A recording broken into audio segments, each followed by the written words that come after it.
할렐루야. 하나님은 우리를 사랑하십니다. 하나님은 참으로 좋으신 하나님, 축복의 하나님이십니다. 그 하나님은 우리를 사랑하시고 우리에게 하나님의 그 큰 사랑과 은혜와 영광을 베풀기를 원하십니다. 오늘 하나님의 말씀은 시편 37편 5절에서 6절까지 말씀입니다. 내 길을 여호와께 맡기라. 그를 의지하면 그가 이루시고 내 의를 빛같이 나타내시며 내 공의를 정오의 빛같이 하시리로다. 아멘. 오늘 말씀의 제목은 내 길을 주께 맡기라 라는 말씀으로 전해드리고자 합니다. 그렇습니다. 이 세상의 길, 사망의 길, 저주와 가난과 고통, 마귀의 길을 버리고 육신의 길을 버리고 하나님의 길로 갑시다.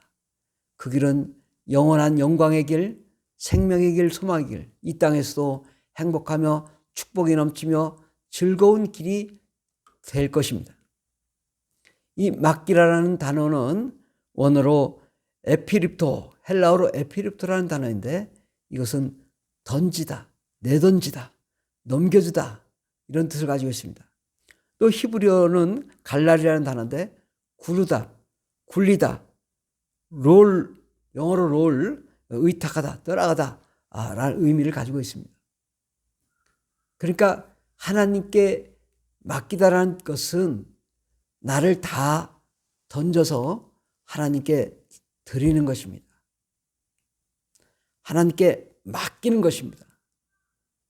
나의 모든 것을 하나님께 맡기는 것입니다. 나의 모든 염려, 근심, 걱정을 맡기는 것입니다. 베드로전서 5장 7절에 보면 너희 염려를 다 주께 맡기라. 이는 그가 너희를 돌보심이라. 우리 염려를 다 주님께 맡겨라. 그러면 우리를 돌보시고 우리를 축복해 주시겠다 말씀하십니다. 잠언 16장 3절에도 보면 너희 행사를 여호와께 맡기라. 우리의 행사, 직장, 사업장, 가정, 건강, 환경 다 주님께 맡기라. 그리하면 내가 경영하는 것이 이루리라. 우리가 주님께 다 던지고 맡겼더니 하나님이 그 사업장을 경영하시고 직장을 경영하시고 가정을 경영하시고 환경을 경영하셔서 우리를 축복해 주십니다.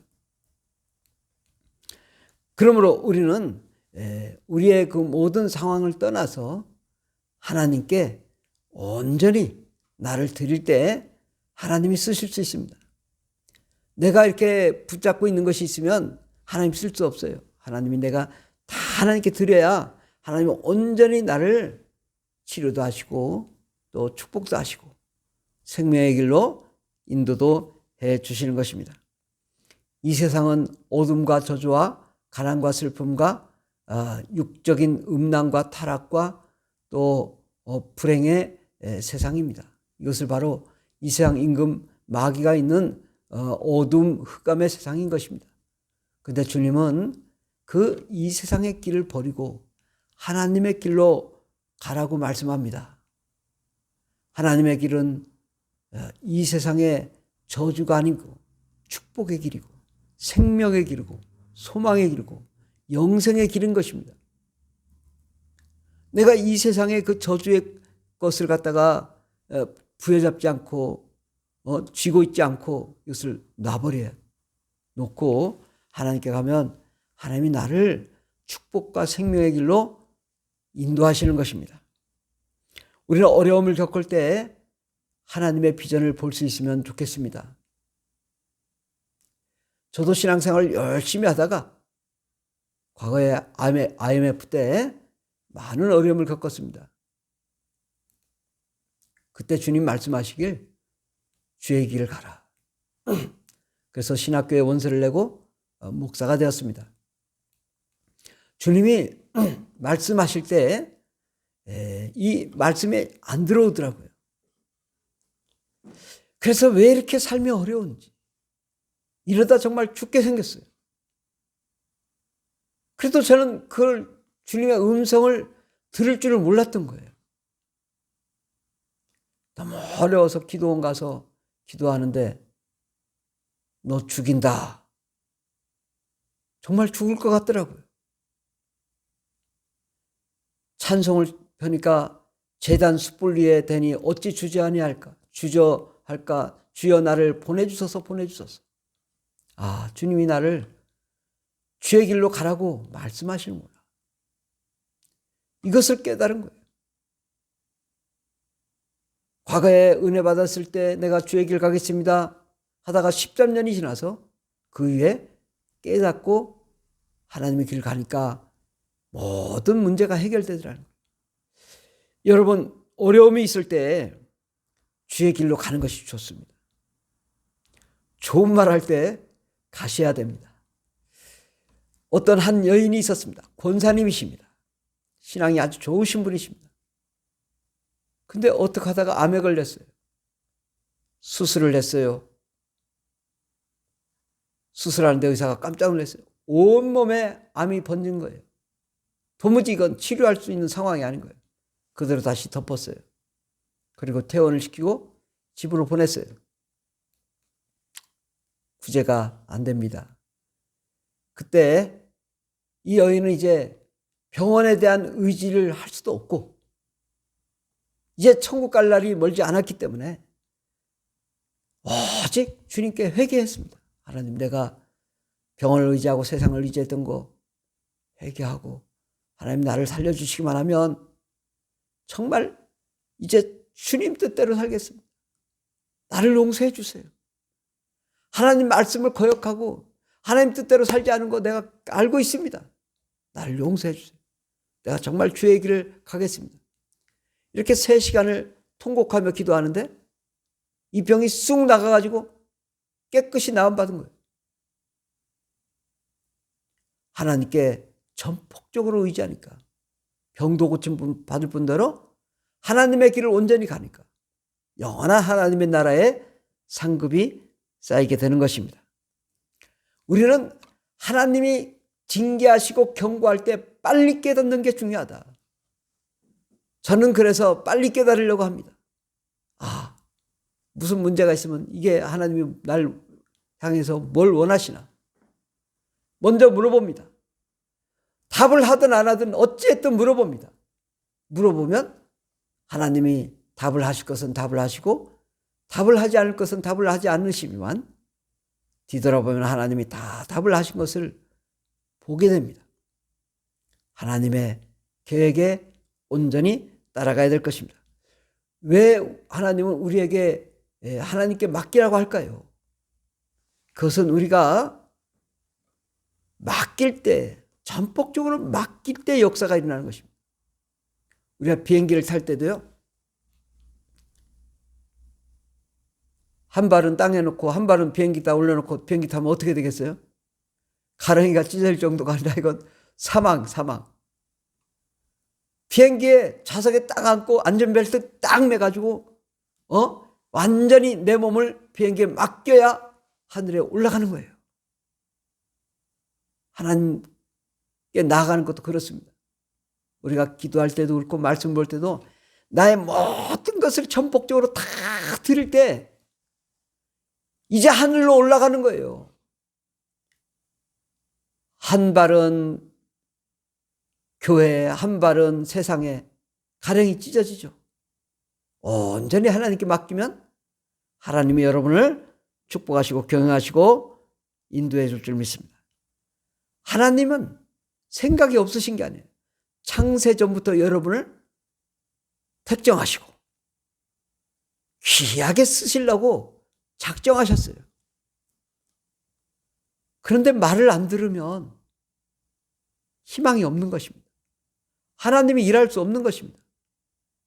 그것도 때가 될 때 순종해야 돼요. 젊을 때 순종해야 돼요. 다 늙어서 천국 갈 때 나 순종하겠습니다. 뭔 일을 하겠습니까? 하나님, 내가 젊으니 내가 이때 순종하며 주의 일 감당하겠습니다. 아직 내가 그래도 나이가 30, 40대입니다. 일할 만한 때니 나를 사용하십시오. 이래야 하나님이 기뻐하지. 내가 80대, 90대에 나를 쓰시옵소서. 이게 정말 하나님도 곤란해져요. 언제 해야 되냐? 젊을 때, 힘 있을 때, 일할 만한 때 일을 해야지. 90대 노인이 찬양단 들어갈 수 있겠어요? 90대 노인이 기도할 수 있겠어요? 젊을 때 기도하는 것입니다. 힘 있을 때 찬양하고 예배하고 영광 돌리며 복음 전하며 땅끝까지 주의 복음을 증거하는 거예요. 선교사는 언제 하는 거예요? 저도 선교사가 되고 싶지만 나이가 이제 그럭저럭 나이가 좀 됐습니다. 선교사 하기에는 조금 하나님 볼 때 곤란해. 너는 파송하는 사람이 되라. 주님 제가 가겠습니다. 아직 너는 안 돼. 주님이 이러신단 말이에요. 그러니까 언제 선교도 해야 되냐? 나이가 젊을 때 하는 거예요. 그래야 하나님이 귀 쓰시지. 힘 있을 때 하는 거지.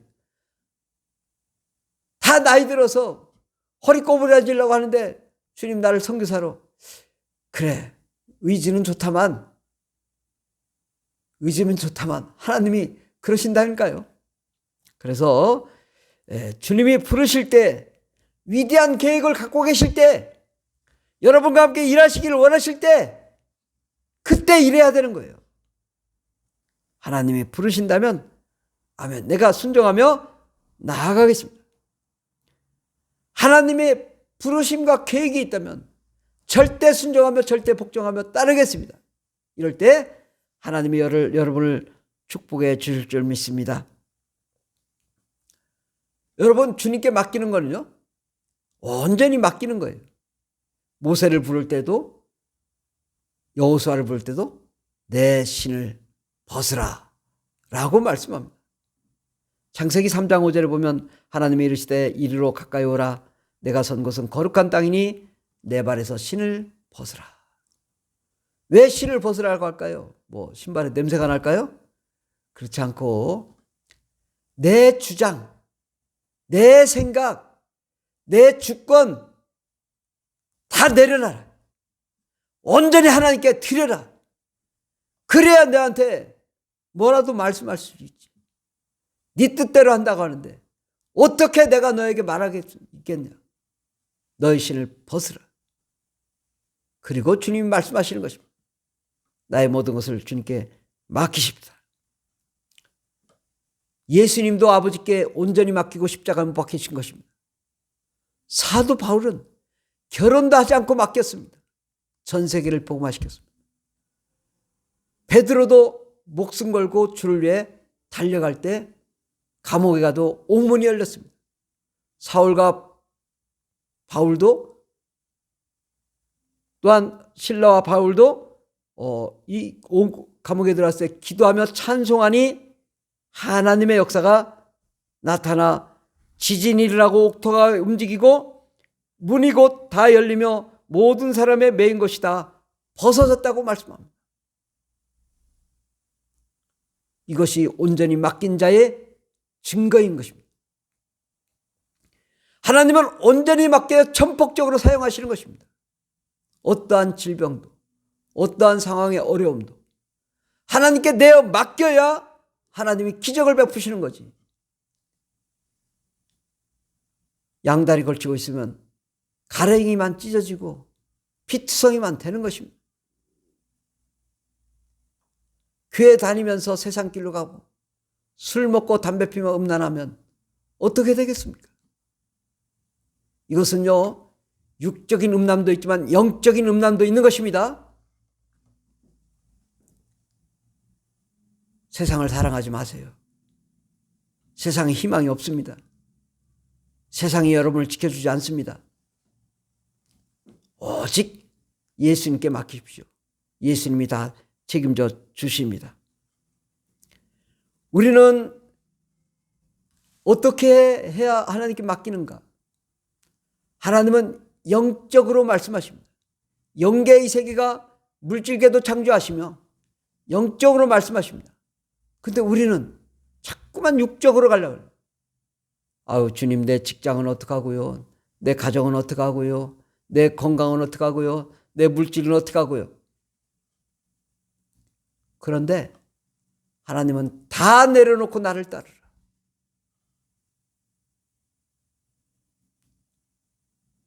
베드로에게도 나를 따르라. 제 아들에게도 나를 따르라. 다 버리고 주님을 따랐잖아요. 좋은 길, 행복한 길, 평안한 길, 기쁨의 길, 소망의 길이 활짝 열리게 되는 것입니다. 여러분, 주님께 한번 맡겨보시고 기적의 주인공이 되지 않겠습니까? 하나님께 맡기면 직장도 사업장도 환경도 가정도 주님이 다 책임져 주시는 것입니다. 우리가 하나님께 온전히 맡기는 것이 불안한 길이 아닌 것입니다. 고통의 길이 아닌 것입니다. 하나님께 맡기는 것이 가장 안전하고 가장 평안하고 가장 기쁨이 넘치고 가장 소망이 넘치고 가장 행복한 길이 될 줄 믿습니다. 하나님께 나의 모든 것을 한번 맡겨보십시오. 전폭적으로 주님이 쓰시게 해보십시오. 내가 너를 쓰시겠다 말씀할 때 주님 안 돼요 하지 말고 아멘 주여 나를 쓰시옵소서. 그러면 결론이 어떻게 되겠습니까? 디모데후서 4장 7절 8절을 보면 나는 선한 싸움을 싸우고 나의 달려갈 길을 마치고 믿음을 지켰으니 이제후로는 나를 위하여 의의 멸류관이 예배되었으므로 주 곧 의로우신 재판장이 그날에 내게 주실 것이며 내게만 아니라 주의 나타나심을 사모하는 모든 자에게도니라. 아멘. 주님이 우리를 기다리신데 의의 멸류관, 생명의 멸류관, 영광의 멸류관을 가지고 우리를 기다리시며 기뻐하시는 날이 있습니다. 나의 달려갈 길을 다 마치고 선한 싸움을 싸웠다고 간증할 수 있는 자가 되기를 바랍니다. 주님, 내가 사도 바울처럼 베드로처럼 온전히 주님께 맡겨서 주님 뜻대로 살았습니다. 그러한 간증을 하는, 정말 그러한 축복을 받는 이 땅과 저 하늘나라의 영원한 기쁨과 행복과 축복과 생명을 누리는 저와 여러분 되기를 예수 이름으로 축원합니다.